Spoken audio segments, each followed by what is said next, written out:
to the ball game. Take me out to the ground. Good morning. Welcome to Take Me Out to the Ball Game today as we get rolling here on Monday, July 19th, 2021. And got a lot to get into and a little bit of time to do it. So let's go ahead and get rolling here. All right, real quick on your standings going into this week. We're going to go ahead and do the Major League standings. The Red Sox are now just a half game in front of Tampa. They lost 2 of 3 to the New York Yankees in the Bronx. Of course, one game being rained out. And Tampa wins 2 of 3 against Atlanta, so they're a half game out. The Yankees are 7 out, Toronto 6 out. So there you have the American League East.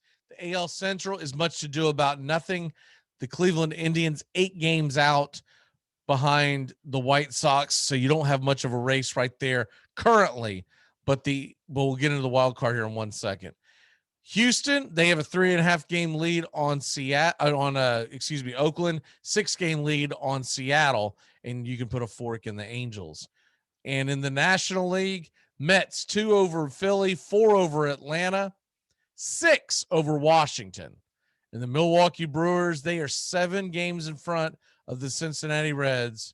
And the Cubs and the Cardinals are 9 games out respectively. They begin a series tonight that'll be on national TV. San Francisco Giants. People keep thinking they're going to implode at some point. They are 58-34 on the year. They go to Los Angeles tonight to take on the Dodgers. They're 1 game in front of the Dodgers. Very big series as the Padres are 5 out there in Atlanta for the next few days.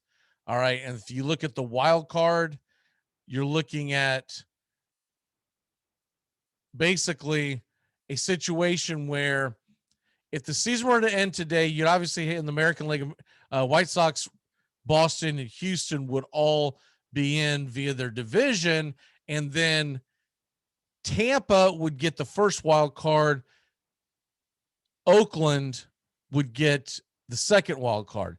Tampa has a 3-game lead on Oakland right now for the first wild card. Now, where does Oakland sit as far as who's chasing them? You've got Toronto on their heels and Seattle. They're both 2.5 back, and Cleveland and the Yankees are 3.5 back. After that, it gets a little murky. When you start talking about the Angels 5.5 or Detroit and Minnesota, who are 9.5 and 12, forget that, because you don't just have to make up the distance between you and the team at the top. You have to jump so many teams and hope that they can't all go on losing streaks. They're going to play each other. So essentially you can cut the line. In my opinion, you can cut the line right now at the Yankees at 3.5 back. You got Yankees, Cleveland, Seattle, and Toronto all chasing in the wild card. The Angels aren't out of it per se, but considering how they play and their pitching staff, they would have to jump 4 teams, actually 5 if you count the team they're going to have to catch. Jump 5 teams and 5.5 out with about 70 to play. That's a tough road, my friends. Okay, National League. What do you got going in the National League? Obviously, once again, San Fran, Dodgers, Milwaukee would be in because of the division. And San Diego and the Mets right now would be your wild card leaders. I'm sorry, San Francisco, Los Angeles would be in, and San Diego would be in the West. Sorry, I got ahead of myself.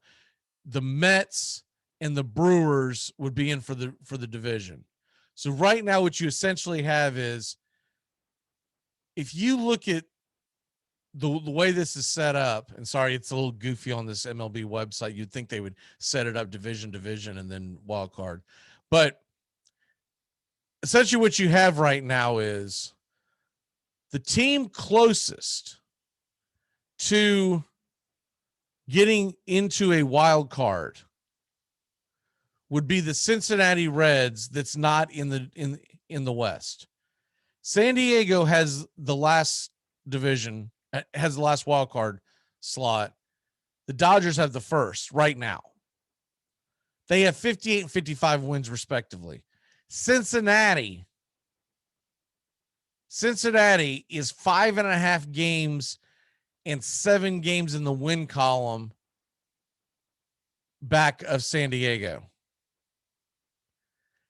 That's a lot to ask. I've been saying this for 2 months now. Both your wild cards are coming from the West. And this is going to motivate everyone across the board to expand the playoffs next year back to 7, maybe even 8, but I still think 8's too many. But you need 6 or 7 in the wild card. You're going to get 3 teams out west. That's going to hurt your television demographics. I'm sorry, but when it's all said and done, this is a television show, and you want the demographics to be much more towards the east. And when you have these years where your 3 best teams in the National League, your 4 best teams in the National League are considered Western teams, because Milwaukee was considered West until the expansion out west. San Francisco, Los Angeles, Milwaukee, and San Diego. That's not good to have the Mets being the only team on the East Coast, Eastern time zone. So there you have that. Everyone else that's fighting for their playoff lives, you look at how many games back in the wild card that the Cubs and the Cardinals and the Braves, and it's division or bust, my friends. And that's why so many of them are going to be out of it in the National League. All right. Some news and notes to get over real quick. Morikawa wins the British Open, or the Open, as a lot of people call it nowadays. Morikawa wins by 2 strokes over Jordan Spieth, and what an outstanding weekend he had just across the board, because Morikawa is his very first.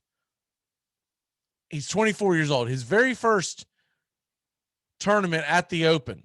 And he said that the main thing that got him that W was that he played in the Irish Open the week before to get him ready for those kinds of greens.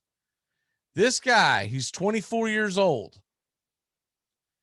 He won the PGA Championship last year.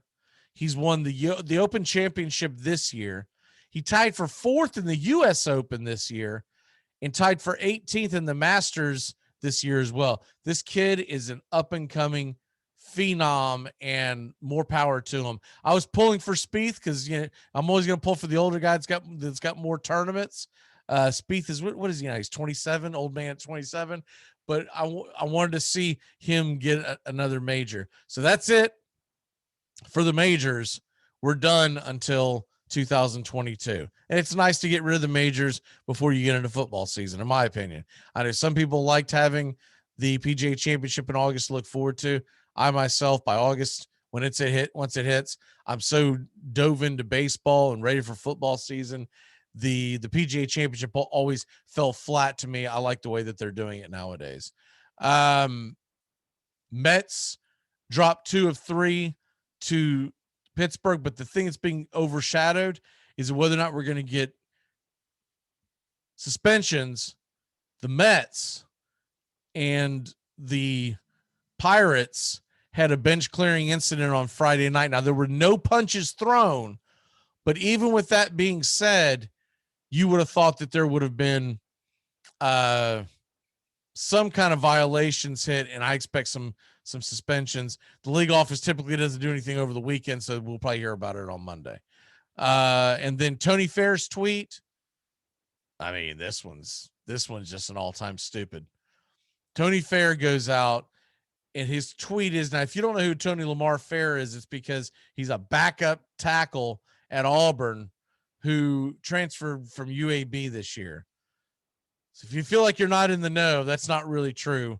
You're just not in the know because he's essentially not put his name on the map. So he did it with a tweet, and he takes a video of him and one of his teammates and video, and it just says, the tweet says, "We coming to take the head off the elephant."